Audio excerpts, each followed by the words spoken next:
एक पतिव्रता की शक्ति जिसने देवताओं को झुका दिया।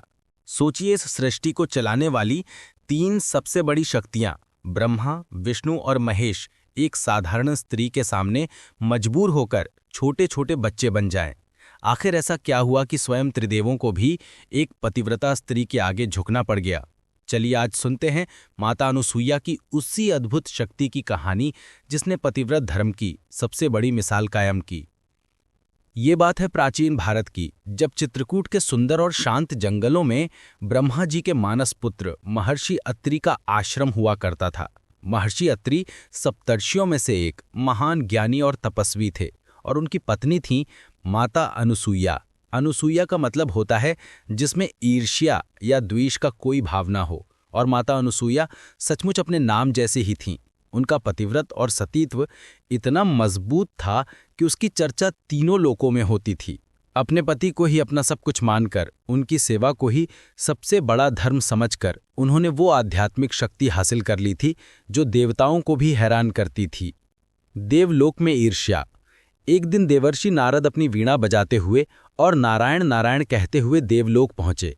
वे बारी बारी से देवी सरस्वती, देवी लक्ष्मी और देवी पार्वती के पास गए और हर किसी के सामने उन्होंने महर्षि अत्रि की पत्नी माता अनुसुईया के पतिव्रत धर्म की खूब तारीफ की। उन्होंने कहा कि हे देवियों, धरती पर एक ऐसी सती हैं जिनके तेज के आगे आपका वैभव भी शायद फीका पड़ जाए। आज तीनों लोकों में उनके जैसी कोई दूसरी पतिव्रता नहीं है। ये सुनकर तीनों देवियों के मन में ईर्ष्या की एक लहर दौड़ गई। वे सोचने लगी कि भला ऐसा कौन सा पतिव्रत है जो हम त्रिदेवियों की महिमा से भी बढ़कर हो सकता है।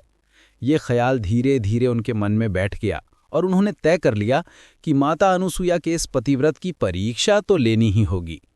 अपने अपने भवन लौटकर तीनों देवियों ने अपने पतियों ब्रह्मा, विष्णु और महेश से जिद की कि वे पृथ्वी पर जाकर किसी भी तरह माता अनुसुईया के सतीत्व को भंग करें ताकि उनका घमंड टूट सके। त्रिदेवों ने अपनी पत्नियों को बहुत समझाया कि किसी साध्वी के तप का अपमान करना ठीक नहीं है, यह सृष्टि के नियमों के खिलाफ है। लेकिन देवियों की जिद के आगे उनकी एक न चली। आखिर में अपनी पत्नियों को संतुष्ट करने के लिए त्रिदेवों को भारी मन से उस परीक्षा के लिए तैयार होना पड़ा जिसका अंजाम खुद उनके लिए भी चौंकाने वाला था। आश्रम में त्रिदेवों का आगमन। त्रिदेवों ने साधुओं का रूप बनाया और महर्षि अत्रि के चित्रकूट वाले आश्रम की ओर चल दिए। उन्होंने वो समय चुना जब महर्षि अत्रि आश्रम में नहीं थे।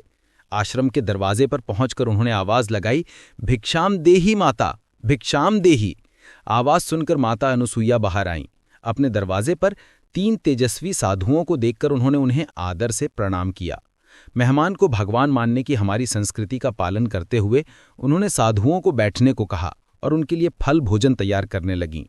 लेकिन जब वे भोजन लेकर आईं तो तीनों साधुओं ने मिलकर एक बड़ी अजीब शर्त रख दी।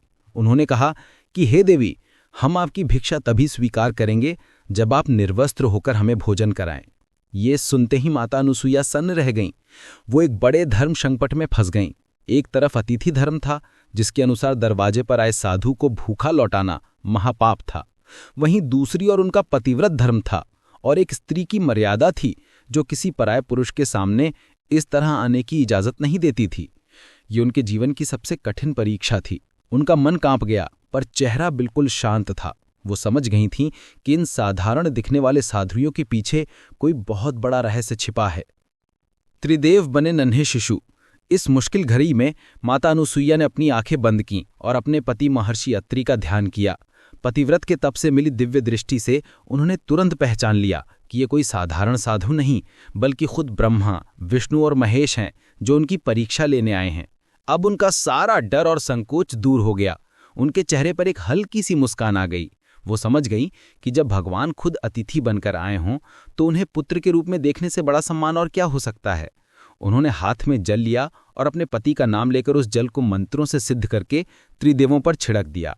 मन ही मन उन्होंने संकल्प लिया कि अगर मेरा पतिव्रत धर्म सच्चा है और अगर मैंने मन, वचन या कर्म से कभी अपने पति के अलावा किसी और पुरुष के बारे में नहीं सोचा तो ये तीनों इसी क्षण 6-6 महीने के छोटे बच्चे बन जाएं। उनके संकल्प करते ही एक चमत्कार हुआ। जहां 3 तेजस्वी साधु खड़े थे वहां अब 3 प्यारे से शिशु किलकारियां मार रहे थे। इस सृष्टि के रचयिता, पालक और संहारक अब नन्हे बालकों के रूप में उनके सामने थे। उन्हें देखकर माता अनुसुईया के दिल में ममता का सागर उमड़ पड़ा। वो भूल गईं कि ये त्रिदेव हैं। एक माँ की तरह उन्होंने तीनों बच्चों को गोद में उठाया, उन्हें प्यार से दूध पिलाया और फिर एक पालने में लिटाकर लोरी गाकर सुला दिया। देवियों का पश्चाताप। जब कई महीने बीत गए और ब्रह्मा, विष्णु और महेश अपने लोकों में नहीं लौटे तो देवियां चिंतित हो गईं। वे परेशान होकर देवर्षि नारद के पास पहुंची। नारद जी तो सब कुछ जानते थे। उन्होंने मुस्कुराते हुए बताया कि वे तीनों तो अत्रि ऋषि के आश्रम में हैं। तीनों देवियां सरस्वती, लक्ष्मी और पार्वती तुरंत धरती पर अत्रि मुनि के आश्रम पहुंची। वहां जो उन्होंने देखा उसे देखकर वो हैरान रह गईं। उन्होंने देखा कि माता अनुसुईया एक पालने को झुला रही हैं जिसमें एक जैसे दिखने वाले 3 शिशु सो रहे हैं। माता अनुसुईया ने देवियों का स्वागत किया और कहा कि आप अपने पतियों को पहचान कर यहां से ले जा सकती हैं। लेकिन तीनों बच्चे बिल्कुल एक जैसे दिख रहे थे। उन्हें पहचानना नामुमकिन था। अपने पतियों को इस हाल में देखकर और अपनी ईर्ष्या पर शर्मिंदा होकर तीनों देवियों की आंखों से पश्चाताप के आंसू बहने लगे। वे समझ गईं कि उन्होंने एक महान सती का अपमान करने की कोशिश की थी। उन्होंने हाथ जोड़कर माता अनुसुईया से माफी मांगी और अपने पतियों को उनके असली रूप में लौटाने की विनती की।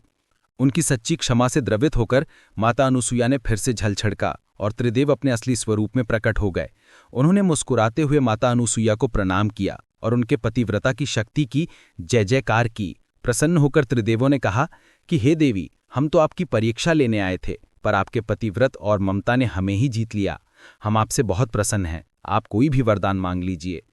माता अनुसुईया ने हाथ जोड़कर कहा, प्रभु, अगर आप सच में मुझ पर प्रसन्न हैं तो मुझे ये वरदान दीजिए कि आप तीनों मेरे पुत्रों के रूप में जन्म लें।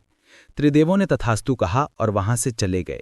आगे चलकर उन्हीं त्रिदेवों के अंश से माता अनुसुईया के गर्भ से 3 पुत्रों का जन्म हुआ। ब्रह्मा के अंश से चंद्रमा, शिव के अंश से ऋषि दुर्वासा और भगवान विष्णु के अंश से स्वयं भगवान दत्तात्रेय का जन्म हुआ, जिन्हें त्रिदेवों का अवतार माना जाता है।